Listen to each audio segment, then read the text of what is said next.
नमस्कार। मैं आरडी भारती और आप देख रहे हैं बिहारी सुल्तान। बहन मायावती जी बिल्कुल हिमालय की तरह प्रधानमंत्री नरेंद्र मोदी जी के सामने खड़े हो गए हैं। उन्होंने सवाल करना शुरू किया है।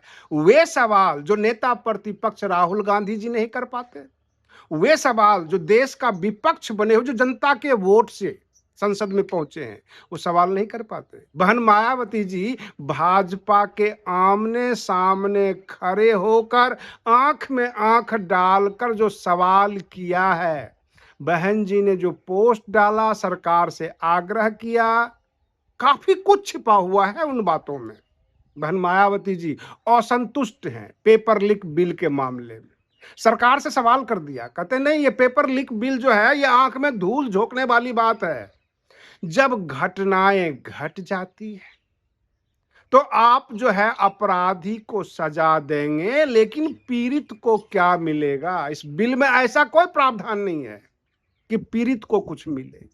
आप शिक्षा व्यवस्था को दुरुस्त करने की बात नहीं करते। पेपर लीक ना हो, इसके ऊपर क्या-क्या नियंत्रण है, आप इसकी बात नहीं करते। मैं अपने दर्शकों को याद दिला देना चाहता हूं कि निर्भया कांड के बाद सरकार पॉस्को एक्ट लाई और बहुत सारे कानून लेकर आई जो महिलाओं के खिलाफ अपराध होता है, बलात्कार के मामले। क्या बलात्कार रुक गया? क्या देश में मर्डर नहीं होता? इसमें लाइफ इम्प्रिजमेंट है।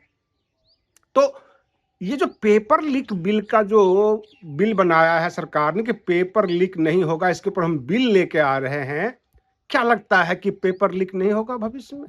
बहन जी का कुछ बेसिक मुद्दा है जो देश को और खास करके उत्तर प्रदेश की जनता को इन बातों को समझना चाहिए। मैं अपने दर्शकों से ये आग्रह करता हूं, ये अपील कर रहा हूं कि इस वीडियो को जितना ज्यादा से ज्यादा शेयर कर सके ताकि बहुजन समाज के लोग इन बातों को समझ सके कि बहन मायावती जी कहना क्या चाहती है। मैं बिल्कुल देसी भाषा में समझाने का प्रयास कर रहा हूं। जब से देश आजाद हुआ तो जाहिर सी बात है एससी एसटी ओबीसी को आरक्षण मिला। ये और बात है कि ओबीसी आरक्षण मंडल कमीशन के बाद लागू हुआ, लेकिन संविधान में प्रावधान तो डाल दिया गया था। अब आरक्षण के बावजूद भी समाज इसलिए आगे नहीं बढ़ा कि आरक्षण तो दे दिया गया, लेकिन आरक्षण लाभ प्राप्त करने के लिए वो तमाम ताकतें नहीं दी गई। जैसे कि मान लीजिए एजुकेशन को क्वालिटी नहीं बनाया गया। भाई आप एजुकेटेड ही नहीं हैं तो आप एलिजिबल भी नहीं है, आप जा ही नहीं सकते। और सरकार ये कह देगा कि सुटेबल कैंडिडेट नॉट फाउंड। इसके लिए शिक्षा जरूरी है, आपको शिक्षित होना जरूरी है, उस कतार में खड़े होना जरूरी है। सरकार ने ऐसा कोई प्रावधान नहीं किया कि स्टूडेंट्स को सस्ते ब्याज या ब्याज मुक्त कोई ऋण मिल सके। गरीब बाप अपने बेटे को अगर पढ़ाना चाहे, क्या उसके बच्चे को लोन मिलेगा, वह भी ब्याज मुक्त? ऐसा सरकार के पास प्रावधान नहीं है। शिक्षा महंगी हो गई है। आप बिल बना के हमें कब तक बेवकूफ बनाते रहेंगे? बहन जी का ये प्रश्न है कि महंगी शिक्षा हम नहीं प्राप्त कर सकते क्योंकि हम गरीब हैं। आप बिल बना के अपने महलों में रहिए कि भाई पेपर लीक नहीं होगा। हम पेपर देने लायक ही नहीं है, आपका पेपर लीक हो अथवा ना हो। बहन जी का मांग ये है कि आप शिक्षा व्यवस्था को दुरुस्त कर दीजिए, गरीब छात्रों को ऋण मुहैया कराइए, वह भी ब्याज मुक्त, यानी जिस पे इंटरेस्ट फ्री हो। तब हम समझे कि आपने छात्रों के लिए कुछ किया। कहने का मतलब ये कि बहन मायावती जी अब ये साफ साफ कह रही हैं कि जंतर मंतर पर जो छात्र थे, जो कॉकरोच जनता पार्टी की मांग थी, बहन मायावती जी अब लीड रोल में उसके सामने खड़ी है, उसके साथ खड़ी है और ये मांग कर रही हैं कि शिक्षा व्यवस्था को इतना सस्ता किया जाए कि हर घर वो पहुंच सके, हर बच्चों को शिक्षा मिल सके। सवाल ये है कि जब से आरक्षण मिला, इसका लाभ इसलिए नहीं मिला कि वे समाज कभी शिक्षित ही नहीं हो पाए। सरकार बिल लाकर अपना पल्ला झाड़ लेती है और विपक्ष उनका बिल्कुल मोहरा है और ताली बजा देती है कि हमने जो मांगा वो सरकार ने मांग लिया। हम जनता के लिए हैं, जनता की सुख सुविधाओं के लिए हैं। विशेष सुविधा हम कैसे दे सकते हैं? रही बात ये कि उत्तर प्रदेश में जो आने वाली जितनी भी वैकेंसी है, सरकारी नौकरी है, वो सब तक पहुंच के बराबर हो, हर कोई उसमें अप्लाई कर सके। ऐसा नहीं कि आप फॉर्म फीस वसूलने का धंधा बना लीजिए। छात्रों के लिए आपने क्या किया? इतने एग्जाम देते हैं, क्या आपने उस बिल में लिखा कि कोई भी फीस नहीं लेंगे? यानी एग्जाम के पेपर लीक से पहले क्या क्या व्यवस्था है? आप फीस तो लेंगे ही लेंगे, और फीस लेके करोड़ों इकट्ठा कर लेंगे। अब बाद में अगर पेपर लीक में कोई अपराधी पकड़ा भी जाता है तो आप उसको सजा दे देंगे। आपके सेहत पे तो कोई फर्क नहीं पड़ रहा है। बहन जी का साफ साफ कहना है। कहने का तात्पर्य है, छात्रों को लोन मिले, छात्रों को फॉर्म फीस नहीं भरना पड़े, आने जाने का किराया मिले, माँ बाप के ऊपर बोझ ना पड़े, ये तमाम चीजें बहन मायावती जी मांग रही हैं। आप कहते हैं कि बहन जी घोषणा पत्र नहीं देती चुनाव में। क्या ये घोषणा पत्र नहीं है? अगर तमाम छात्रों के साथ बहन मायावती जी खड़ी हो जाती हैं और उत्तर प्रदेश के जितनी भी जैन जी और जो भी छात्र हैं, अगर बहन जी के साथ पीछे पीछे चलने लग जाए, क्या उत्तर प्रदेश का जो आगामी चुनाव है इन्हें जीतने से कोई रोक सकता है?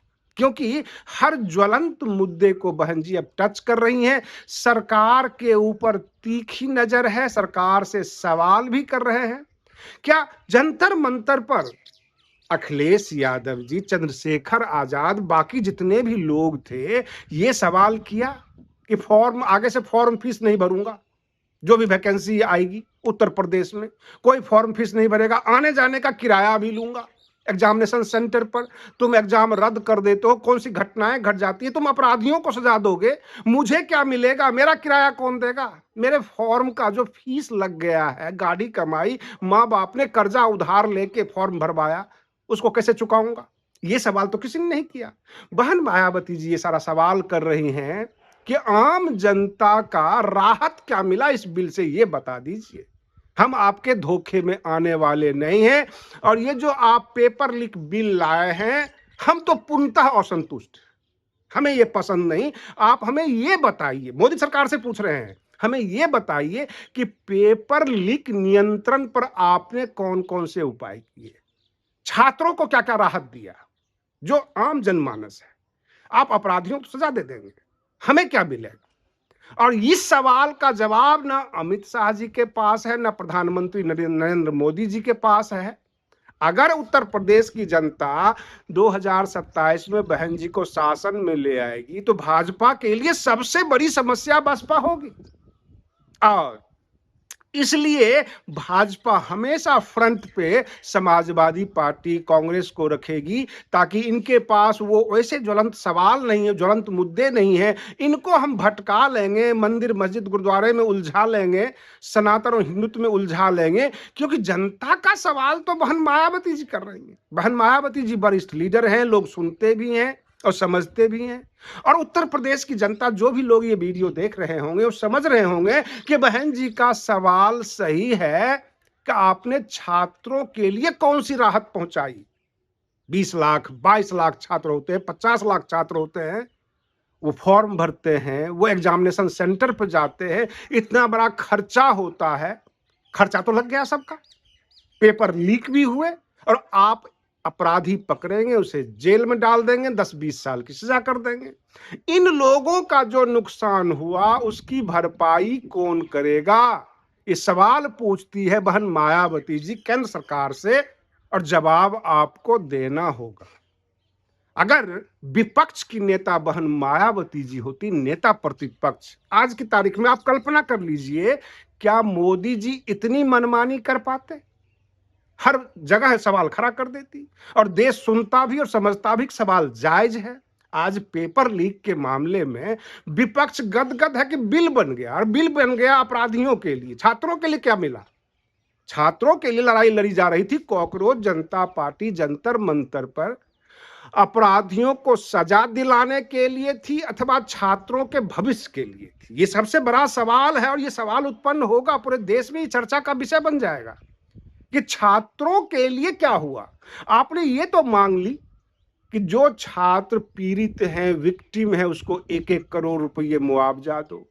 जिन्होंने आंदोलन किया उसके खिलाफ केस नहीं होंगे और धर्मेंद्र प्रधान का इस्तीफा होगा। और जो 20-22 लाख छात्र नीट के जो एग्जाम दिए, जिसका पेपर लीक हो गया, उसको कुछ मिला, पूरे देश को कुछ मिला, तो तमाशा देख रहे थे। ये सबसे बड़ा मुद्दा है। आज के लिए बस इतना ही। आप बने रहिए बिहारी सुल्तान चैनल पर। हम फिर मिलते हैं अगले वीडियो में। तब तक के लिए धन्यवाद।